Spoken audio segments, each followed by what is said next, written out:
Welcome to the Ignorance is Strength podcast.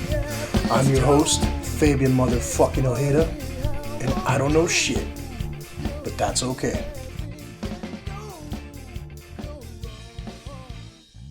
All right, let's get this shit started. Thank you everybody for listening to the Ignorance is Strength podcast. Hope you all enjoyed episode number 90, the shit show number 9, man. That one's coming up again in 10 episodes. I'm sure you guys will enjoy number 100, and we'll try to have something special for that. But for now, we're back with a brand new guest.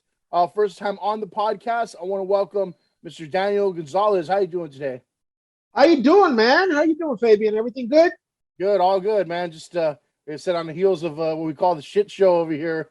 So it's always a good time when you have a little bit of, shit on your heels. Hey, bro, trust me, my life is a shit show. And we're gonna get into that, man, because you are you're a comic. Yeah, I'm a stand-up comic based out of Austin, Texas. Started in Dallas. Originally born in Bayamón, Puerto Rico. Grew up. I like to call myself a Floricua. Basically, that means I grew up in Florida. So I'm one of those the many disillusioned Puerto Ricans that grew up in Kissimmee. You know what I'm saying? Yeah, you are. So I think this is a good opportunity to kind of just start off on a weird conversation here, because I don't really talk to too many Puerto Rican people, man. Over here in the LA area, we have mostly Mexicans and a lot of Central Americans now. But I wonder if you all get the same kind of like how do I put it? The same kind of go back homeism as we do. It's almost, I don't want to say it's worse, but it has a wrinkle to it, right? So like being Puerto Rican, like living in Texas is probably the worst that I've gotten it, bro. Like seriously, right? Like most people don't know where Puerto Rico is anytime you leave, any part of the East Coast, right? Mm-hmm. So if you're from Orlando, Miami, New York, New Jersey, Pennsylvania, they all know what a dirty Puerto Rican is. They get it. They understand the culture. Then you cross the Mississippi and we're all Mexican. We're all just fucking Mexican. Mm-mm. And I'm over here trying to tell people, it's like, mira, being Puerto Rican is a lot more complicated than being Mexican. One, we're on an island, so we have more in common with Samoans. Mm. And two, our Spanish is slightly different. And a good friend of mine who's also a linguist and comedian, Rico always says that Puerto Rican Spanish is closer to more of Southern Spain style of Spanish, which is a lot of coño, carajo, mierda. And there's just a lot of those style of words. And it's just, the cultures are just, it's the same, but it's like saying, it's like, it's all liquor, but it's like tequila and rum, it's slightly different. It'll get you, you'll dance, but, right. You're not going to have that emotional breakthrough at the end of the night. You know what I'm saying? And I think the kind of the ignorant thing of it all for those people that are like, like if you get like that whole, hey, go back home, or, you illegals, this and that, Puerto Ricans are not illegal. No, yes and no. It's a complicated situation. I like to call it like you said, shit show. It's a shit show of all shit shows, right? Mm. So, real quick, kind of like dumb history for most of your listeners. Puerto Ricans were acquired by the U.S. government back during the Spanish-American War. Mm-hmm. We were what they call treasures of war. So basically, they acquired the Philippines, Guam, Puerto Rico, and Cuba after they beat the crap out of the Spanish over some dumb shit, whatever, right? And Puerto Rico and Guam were the only countries that decided to go the American route and stay attached to the United States, where Philippines and Guam went the independent route, which is why they're no longer part of the U.S. But it's interesting because when you're on the island, you don't pay any federal taxes or vote for the presidency, and only the primary. You vote in the primary in Puerto Rico, but you don't vote in the general election. We don't have that right. Under the law, Puerto Ricans are second-class citizens under the law. So it's a very unique situation when it comes to the geopolitical part of being actually Puerto Rican. And Yeah, it's just different. It's not that it's any better or worse than Mexican. It's just a different. We have our own plight that we're trying to fight. You know what I'm saying? There you go.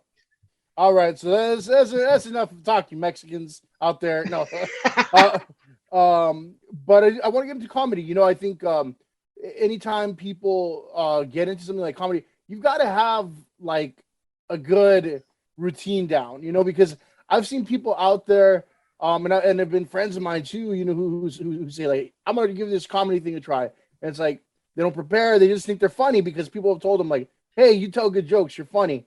It's completely different, you know, because you have to have, you know, your mannerisms down, you have to have your timing down. And you know, a lot of the people that give comedy a try, stand-up comedy a try, are not prepared for that, right? What got you into comedy? How young did you start? Is something you always wanted to do? I've been doing stand-up for almost 3 years now, consistently, right? My first open mic was actually 5 years ago at a church, so it had to be clean comedy. Then I've never did it again for a while, but I always had the bug in the back of my head. Then my official first time at an actual comedy club was summer of 2019, before the pandemic. Well, 2018. So full year before the pandemic, a full calendar year before the pandemic.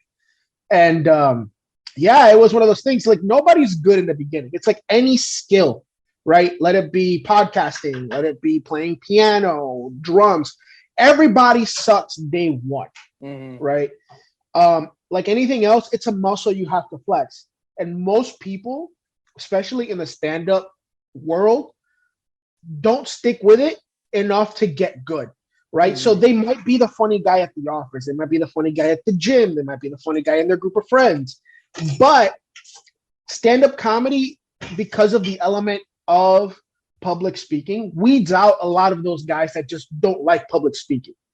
So it's a little bit of everything, you know. You gotta be able to speak eloquently, you gotta be able to be yourself, you gotta be able to be funny on command, and it takes a lot of development and a lot of developing. You know, they say great comics, you know, you get good at, you know, between 4 to 6 years, like really good, right? Like I've been fortunate enough to have the opportunities that I've had so far in my career, thank God.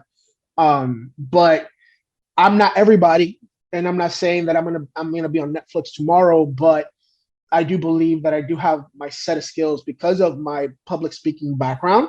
Now moving it into a space of comedy it's kind of a cheat, right? Like most people don't realize is I used to be a youth pastor for many, many years. So I learned to speak in front of people, and I'm very comfortable in front of a group of people, telling them my thoughts and references and all this. And, you know, when I moved into the comedy space, it was just the same muscle being used slightly differently. Like I always say, I was like, I lift weights. Okay, but what do? Do you bodybuild or do you power lift? It's just that difference, two different sports, but kind of the same thing. So I'm just flexing my muscle in a different way, in a way that it feels more natural to me. One of my mentors and one of my greatest friends in comedy told me it's the art of being a comic. It's that little voice behind your head that you're always, you know, when you're driving in a car and you say, fuck that motherfucker, that dickhead just cut me off. And you just, you know, in your head, you're just, you know, you're cussing them out and it sounds eloquently and witty. It's turning off that filter that makes you human on stage. I see. So it's not necessarily that you have to have a routine down, which I very well suggested, 100%. But it's taking off that filter and knowing how to manipulate that filter so you can be yourself on stage. Yeah, and what I know you mentioned you did it for maybe like 3 years, and 5 years you did your first show ever. Who are some comics that you really kind of wanted to emulate or you looked up to? I mean, I love like Fluffy, man. I just can't get enough watching Gabriel Iglesias. It's a weird thing, right? Because I love and hate this question. I get this question asked a lot, and it's because who I consider my comedy heroes aren't the norm of the comedy heroes that it's like the cool kids, right? Like the first comedian that I remember watching when I was 7 years old that made me laugh by talking was John Leguizamo. John Leguizamo's Freak was the first ever introduction to stand-up / one-man show that I ever saw. And since that moment, it's like, that's what I want to do, right? Like, that's what I want to do. Obviously, Eddie Murphy, Richard Pryor, Lenny Bruce, and all these guys, when you get down the hole, you develop, you're like, oh, I like this guy's style. I like the way this guy delivers.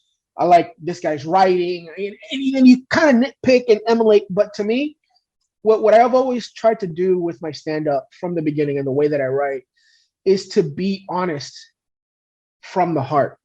And I've always felt that regardless if you agree with people's, views on life, I respect people that keep it true to themselves. And I've always felt that even, keeping up with John Leguizamo's career from afar, it's like, this dude, he's unapologetically him. He doesn't care who he offends or who loves him. He's just like, no, I'm gonna do me. I'm the ghetto clown. I'm the guy who dresses in drag and talks about, being a drag queen in freaking Bronx, New York, or wherever he's from. And he's him. Mm-hmm. And to me, I've always wanted to emulate that. It was like, just be me. Like, he gave me permission from afar to be myself, right? Like, I needed that person to be myself. It's like, dude, I do jujitsu on the side. I talk about dick in my face in my act. I talk about my wife. I talk about all these other things. And it's like, all of it comes from a place of love, because it comes from me. So it's not that I'm trying to offend anybody in the audience, and I personally don't give a damn if I do. Right. But it's understand that it's coming from a place of love, because I'm sharing my human experience with you, and I just want you to laugh with me, because my human experience is funny. Like, it's not normal to see a 275-pound guy choke another man out. Like, it's not normal. Like, we're usually eating donuts and trying to get fatter. Yeah, I mean, I can't argue that one there. Maybe cheesesteaks or something too. But hey, bring them, dog. You mentioned offending people, and I think that's something I wanted to bring up, because I think in the last decade or so, we've just seen so much sticks up the ass, more and more and more, where everybody's offended by something. People want to cancel celebrities for making jokes they made 10, 20 years ago. And it's getting kind of ridiculous, and so I wonder, when it comes to comedy, if people have kind of rebounded from that, or if they're still kind of watching their steps and treading lightly, trying not to offend people. And I know it's probably, different per person. But there's got to be kind of like a general feeling out there, like, whether you can push the envelope or not. So I'll tell you this. Real comedians can play any room. Doesn't matter if it's the most liberal room, the most conservative room, the most raunchy room, the alternative rooms. The realest comedians play any room. I consider myself a real comedian. I'll go over from the black rooms, Latino rooms, Spanish rooms. I don't care. I'll stand up. I'll tell my jokes. If it goes well, it goes well. If it doesn't go well, I go back to the drawing board and get better. But to answer your first question, it's hard to explain that it's like comedy. It's a hard question to answer, because there's a sect of comedy that is very, very, very still alive and pure. It's a meritocracy. It's, are you funny or are you not? Then there's the other sect where they want people to just make me laugh, but don't offend me. Don't make me uncomfortable. Don't make me do this. Don't make me do that.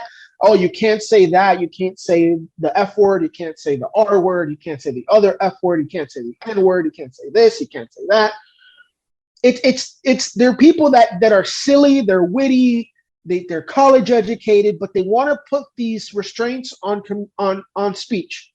And there are people, we can name some of the more A-list guys like Rogan, Tony Hinchcliffe, Chappelle. You can name all those guys in that circle that say, fuck the system. We're going to say what we're going to say. But there's also other funny comedians that are more clean, that are more sensitive and politically correct. I think there's a space for everybody. I really honestly do. But at the end of the day, it doesn't pass the eye test. If I'm sitting in the audience and I see somebody do the routine, if it's funny, it's funny. Period. Right? It doesn't matter. Like, great music when you hear it. You don't need to know how to play a guitar, but when you hear, for example, Gary Clark Jr. shred, you're like, oh my God, that guy is great. I don't know who he is, but he's great at what he does. It's the same thing with comedy. You know it when you see it, and even if it's not the best that night, when you've seen something special. And I believe that there's a lot of comedians that have something special, and because of the way the culture is right now, we will never see them in the HBOs, Showtimes, Netflix, because they just don't fit the mold that they want to perpetuate. Mm-hmm. Yeah, you brought up Dave Chappelle, and that's one thing I wanted to bring up too, because I still don't even know what the hell he did wrong. Where there's this big hubbub about it, and I tried asking people, like, because I'm not going to research it. I'm like, just give me the gist of it. Tell me, what did he do? Why is there a controversy?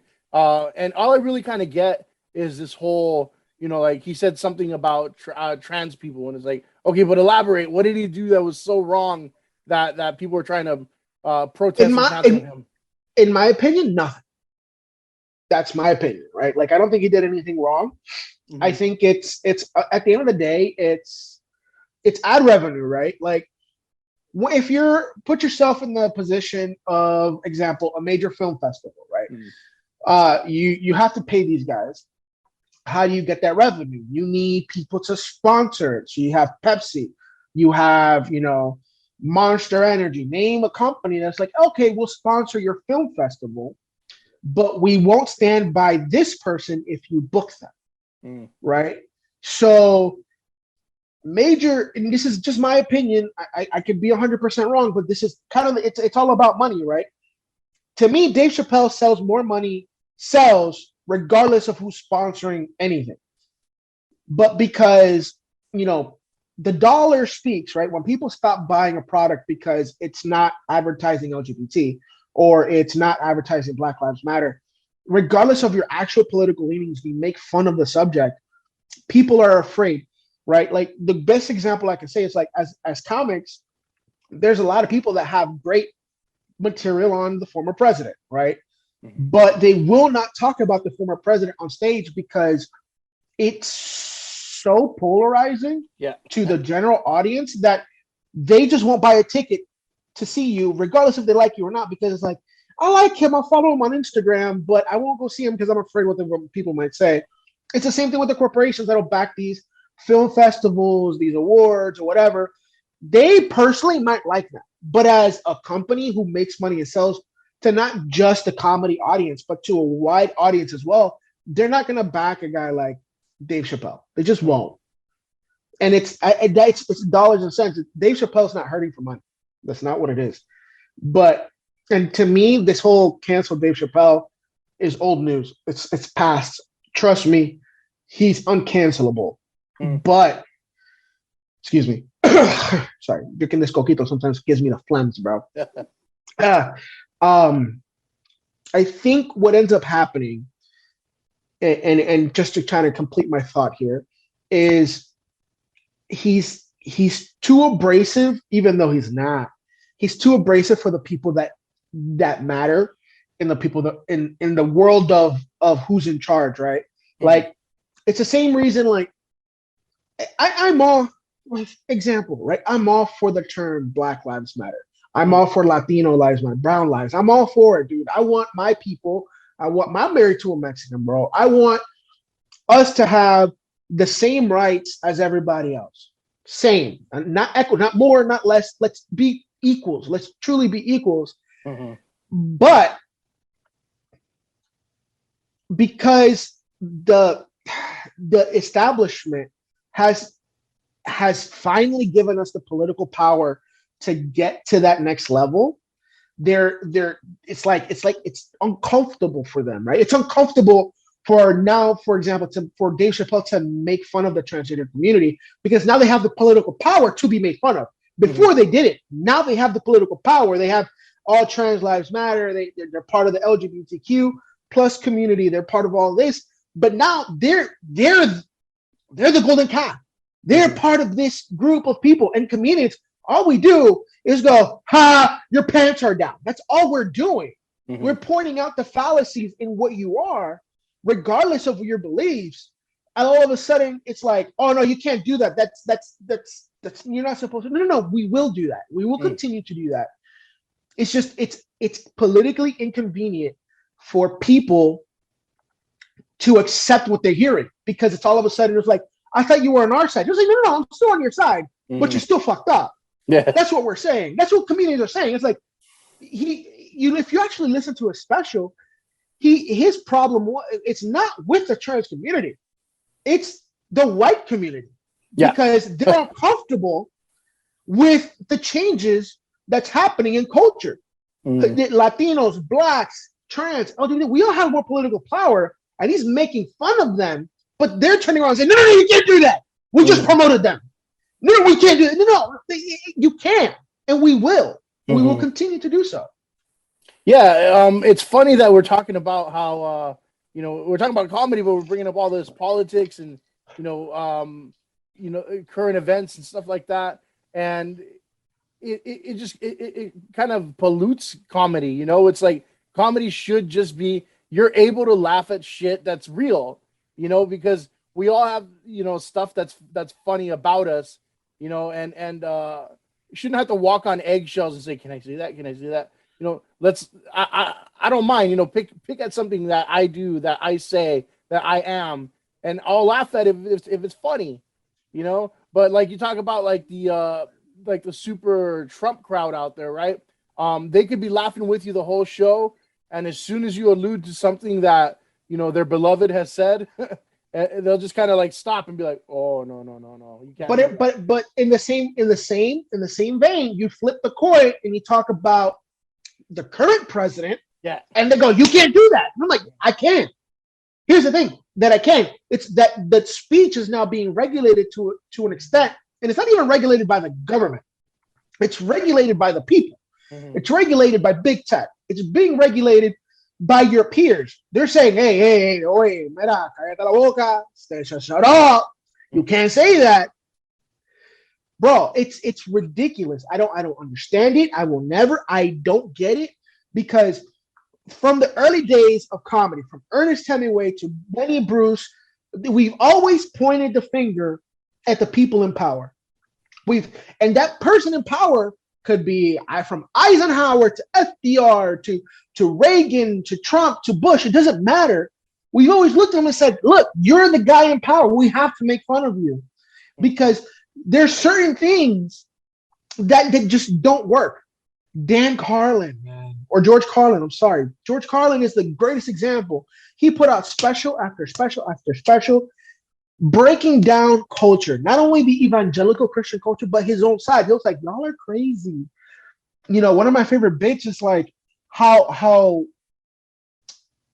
he would talk about, hey, what happened to calling people, the R word?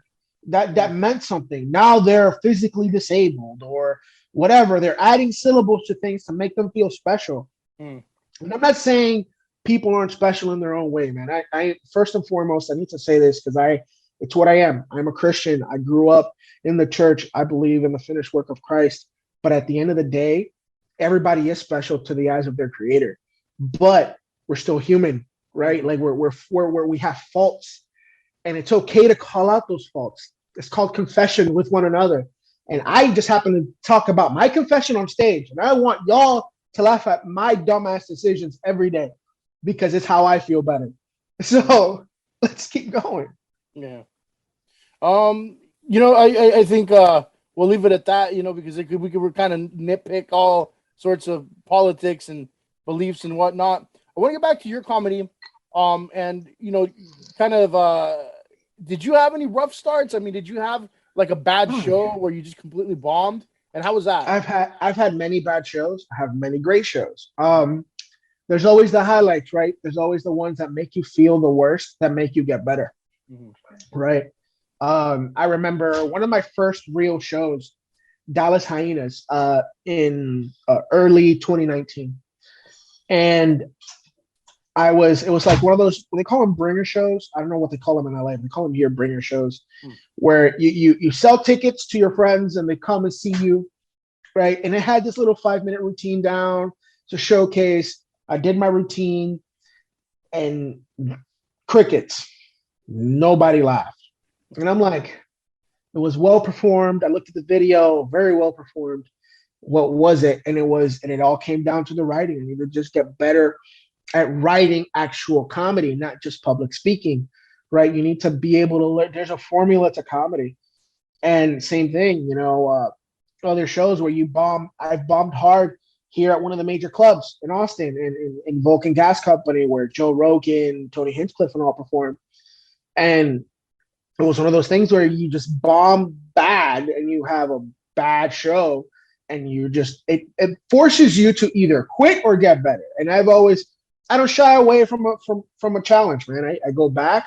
I go back to the writing board and you just keep trying. You go back out the same night or the next night and you move forward. You keep going every day. Mm-hmm. It's a grind. And then how about like one of your best shows you've ever had, man? Like, what was that experience like? Bro, there's nothing like killing on stage. There's nothing like killing. It's sometimes it's not that you have your best show. Sometimes that the crowd is just on fire and you're riding the wave, right? One time I did a show out in Temple, Texas, and it felt like everything that came out of my mouth was on time, perfect, sharp, polished, and on top of that, funny, right? Like I was witty. My crowd work was good. I did a long set for me, which was about 20 minutes, and it felt great, and then you feel great. People come up to you. The audience members want to take a picture with you. It's a weird thing. It feels great, but all that's temporary, man. I don't like living on my successes because those are supposed to happen. Those nights are supposed to happen. Mm-hmm. The nights that I want to avoid are the ones that are bad, right? That's why you work so hard. It's not that I like winning, it's that I hate losing. Mm-hmm. So I work hard so I don't lose. Yeah. You understand what I'm saying? That makes a lot of sense. Yeah. Now, I mean, everybody has goals and what they want to do next and whatnot. Is this something you want to turn into a career? I mean, I assume at this point it is a career. This is a big year for me. I signed with a publicist this year, which is insane for me. I'm like still freaking out about it, if I'm honest with you guys. But last couple of years, I've made a little bit of money doing comedy, paid spots here and there. But it's time. It's time to take it to the next level. I'm not saying I'm gonna go on a national tour anytime soon, but it's starting to make the moves and the firm steps forward in my career. Right? It's not just saying things on stage and getting booked at a local showcase at a bar, but I'm a regular at the Roma Room here in Austin, but I also want to become a regular at some of the other comedy clubs in Austin and in Texas, where I can have guaranteed stage time regardless of what day of the week. Mm. I want to be able to travel more to New York and LA, expand my reach, have a more impact with my comedy, and continue to write, man. See, comedy, it's unlike other art forms, resembles more of the martial arts, right? This is why I'm so attracted to it, because acting, you're pretending to be somebody else, right? If you're a boxer, you can only pretend to be Mike Tyson for so long. Mm-hmm. You have to adjust yourself to your body type, to who you are, to how you move. Same thing in comedy. You can only pretend to be somebody else for so long. The audience, and I say the audience, right? Not people, the audience. Mm-hmm. It's a living organism. They can smell bullshit when they see it. Yeah. Maybe not in the first minute, but by the time you get to your third joke, they smell if it's you or not. And if you're not yourself, they're just not gonna laugh, because it feels weird. It mm-hmm. feels like you're being inauthentic, which is why I'm the way that I am. I speak my mind regardless of what medium I'm on, because the small following that I have expects that from me, and not only expects it, I expect it for myself. Mm. I believe, somebody told me a long time ago, it's something I remember. It's like, hey, at the end of the day, money doesn't matter. Only thing that matters is your character. And I like to have the character of being a transparent person with everybody that I meet. You're gonna know my opinion. You're gonna know how I feel about you. I'm gonna treat you with the same type of love you treat me. And I will, even if I don't like you, I will treat you with the respect that you deserve, because I believe you have to give respect before you get it. So it's everything revolves back to that martial arts, man. I'm a purple belt in jiu-jitsu. I'm a brown belt in kempo. And that doesn't mean I'm a badass. It just means I did stuff for a long time and they eventually promoted me. That's all that means, right? I can't fight. All right. I run away. I'm a bitch. But it just means that I like doing hard things and I enjoy the process of doing hard shit. Mm-hmm. And if I'm going to continue to do hard shit, I want to get paid to do hard shit. Yeah, that's the name of the game there too. Got to make some money, right? 100%, my friend. What's what would be like your ultimate, like, I've made it moment? I know you talked about touring and whatnot, but what's like your ultimate, like, hey, I made it moment? Like, I can't believe I got to this point. Buy a house for my wife, pay off my parents' house. Yeah. There you go. That's it. It's fame is not part of it, man. People think fame comes with the territory of being a public figure, right? Mm-hmm. But I don't care about that. I refuse to care about that. I have a very centered life. It's me, my wife, my dog, and the very few people that I keep in my circle. I want to just be able to say, hey, babe, this crazy dream that I started and that I continue to work hard at, the missed holidays, the missed birthdays, the long nights, the hours of driving for $10 that I might make that night, or 2 drink tickets and 5 minutes of stage time. I want those long nights and hard work for her to look at me and be like, wow, this is what you built, right? This kid from Bayamón, Puerto Rico, from a working class family that flunked out of everything, made this happen regardless of what people said. That's the only thing. If I make it to Netflix, cool. If I make it to HBO, cool. That's not going to make me. That's not going to break me as a person. What will be my success is when I buy my wife a house with comedy. When I pay cash with comedy. That's it. Well, it's a good goal to have there, man. Realistic, right? Not just realistic. It's the only goal that I have. Everything else is a cherry on top. It's the little accolades that I get to show club promoters and people across the world that, hey, I'm worth the money that I'm charging. That's the only reason I want those things. Because at the end of the day, Netflix or whatever company decides to pick me up one day, they're not the goal. The goal is to take my family from where we are now to the next level, to the generational wealth level. That's it.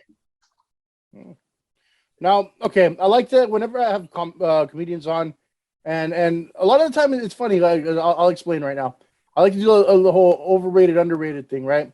And whenever I ask, who do you feel is underrated, they usually have a great response to that. But when I ask who's overrated, a lot of the time, comedians don't like to say, well, no, everybody has their own style, I think, I'm not a comedian, so I don't mind saying, like, I feel there are people that are overrated. Like, my overrated, I don't have an underrated one because I don't know too many comedians, but my overrated comedian, I would say, is somebody like Dane Cook. I've never been able to get into his comedy. I've never understood it. Like, I'm like, this is like pure, like, it's white boy shit. Yeah, it's wonderful. Here's the thing. I do not think he's overrated. I don't think he's underrated. I think he's a Dane Cook, right? He's this guy who found his niche and made it work in the era that he made it work at. Yeah, you have to understand, right? Mm-hmm.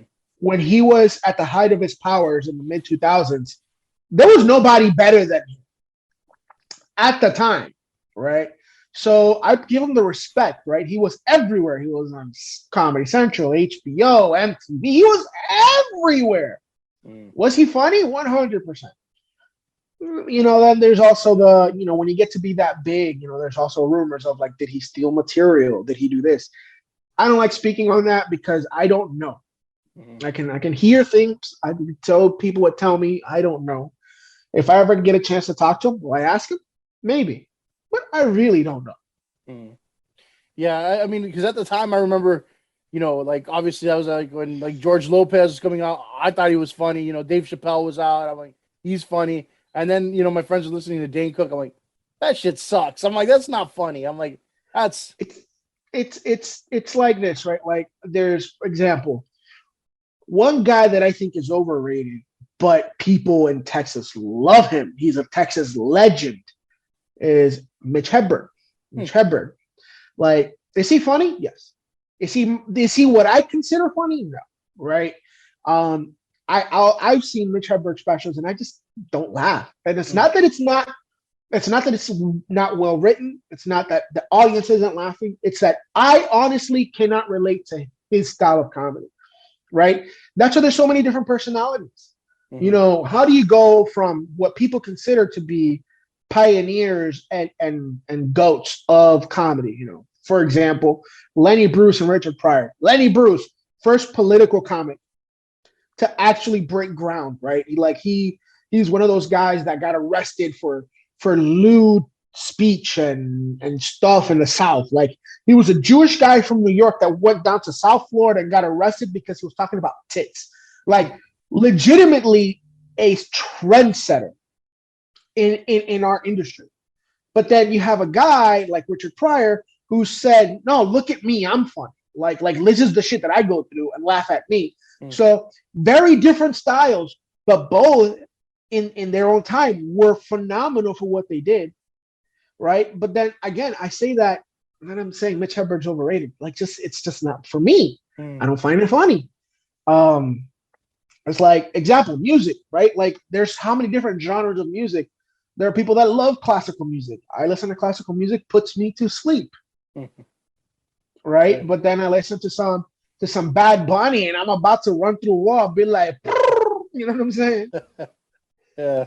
No, I get you. I get exactly what you're saying. Like, because you mentioned like George Carlin earlier, right? I'm not gonna say he's not funny, but I don't laugh at his stuff. I agree with it. You know what I mean? It's like I listen to it. I'm like, okay, this is more like a lecture. Like, this is more like a TED talk. Like, I'm shaking my head a lot, but I'm not laughing. I'm like, I get what you're saying. I agree with you, but most of the times I'm not like slapping my knee and laughing. And so that's like a different kind of comedy, right? It kind of the debate within comedy circles. Even, I go to the club and we have this comedy. Is stand-up, the art of stand-up, supposed to make you laugh all the time? I think Chris Rock said this in a great documentary, stand-ups, called Stand-Ups, and he said he doesn't necessarily want everybody to laugh at everything. He wants the ebb and flow, right? He wants the grunts, he wants the oohs, he wants the ahs, then he wants a big laugh. Then he wants the grunts, he wants the oohs, he wants the ahs, then he wants that, right? And I find myself writing a lot like Chris Rock because he's one of my major influences. But at the same time, I find myself, performing like John Leguizamo. So it's like a weird thing of like, this is how I think, but this is how I act, and this is who I am. Then there's a culture of like being Puerto Rican and being extra and being all this, I'm a huge fan of hip hop, so I always come out to a hip hop song instead of salsa, or I come out to reggaeton, or I come out to some shit like that. And all these white motherfuckers here in Austin look at me like if I'm crazy, and I'm like, nah, motherfuckers, I'm gonna make you laugh anyway. Fucking come with the ride with me. You know what I'm saying? But then I go up to Dallas and do a black room, and these assholes love me. Or I go to Houston, and they're amazing people, man. With the audience, the organism that is the audience is my favorite thing, because you never know what you're gonna get. Like the guy before you might kill, but then they liked him so much that they don't want to listen to you. They want him. No matter what you do, they just don't want to listen to you. They want to go back to whatever fulano de tal was. You know what I'm saying? Right. All right, man. Well, Unless you got anything else to share, I'd love to, let people know where they can find you. And I'll definitely tag you online next week when we post this up. But yeah, where can people find you?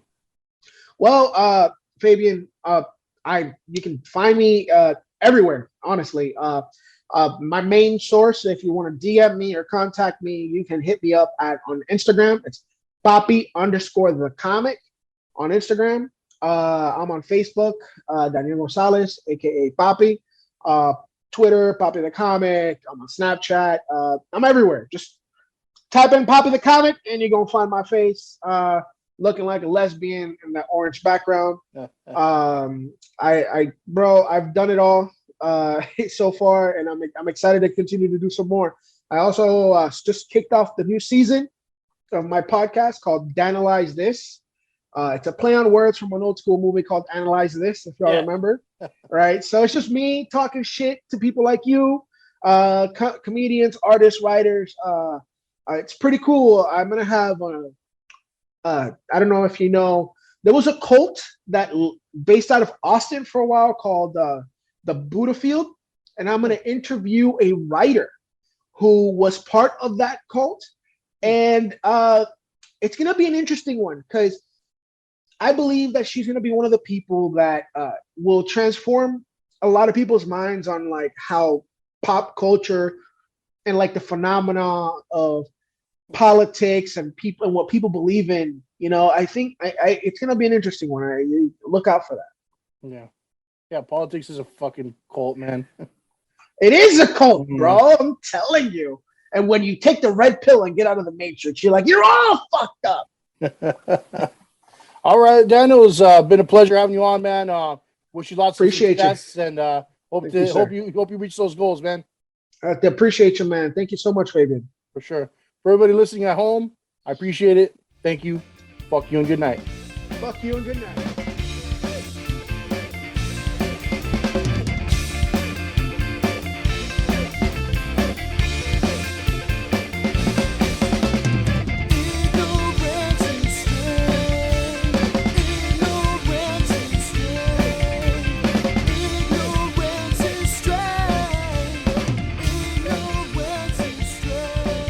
Subscribe to the Ignorance is Strength podcast on Spotify, Apple Podcasts, and Google Podcasts. Like, follow, and share on Facebook and Instagram at Ignorance is Strength Podcast and on Twitter at The Ignorance Pod.